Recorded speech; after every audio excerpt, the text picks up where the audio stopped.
Greetings, thanks for watching Before Class today. You're tuned into a space where we challenge perspectives, think critically, and explore what truly changes society. In our next lesson from Challenge and Change, let's explore a quote from Malcolm X. To have once been a criminal is no disgrace, but to remain a criminal is the disgrace. This reminds us that crime is not just a legal issue, it's a social one, which causes people to break the rules of society, and more importantly, how do our systems respond and change in the face of crime? So today's lesson, we're analyzing patterns and trends in criminal behavior. And we're going to begin by looking at how do we classify crime and then move into deeper discussions around social deviance and discrimination and hate crimes, both in Ontario and globally.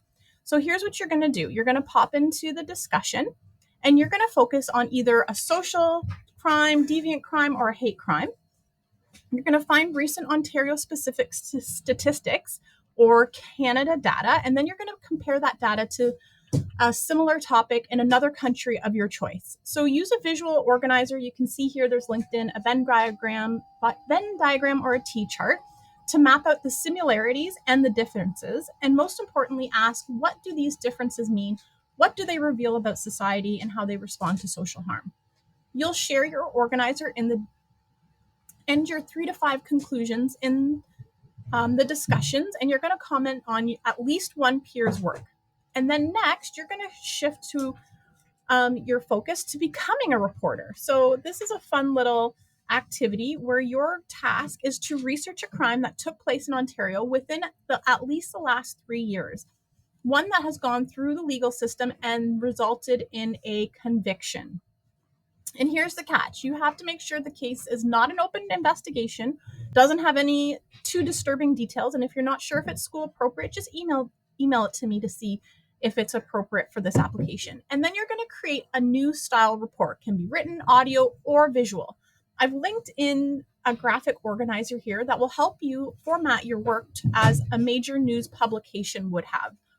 And you're going to cover who's involved, where, what, when, and how it took place, what type of crime it is, if it's a crime against a property, a person, if it's a victimless crime. You're going to use social science lens to analyze the crime. So that's sociologists, psychologists, and anthropologists, and what we need to know about that lens. And then you're going to apply social change theory from Unit 2. The social change theories from Unit 2. So did the crime lead to any lasting changes? So don't forget to pop into Unit 2. We're looking at all of those different theories that we've learned in applying that lens. And finally, what was the consequence? Was it fair? Could it prevent similar crimes? What should have happened to stop this crime from ever occurring again? And don't forget to cite your sources. This is investigative work and it's rooted in real events and systems, so it needs to have sources. So this just isn't about law and order. It's about understanding the why and the what and how society decides who is deviant, who deserves change, and what justice should really look like. So let's dive in with curiosity, care, and I'm excited to see what connections you make.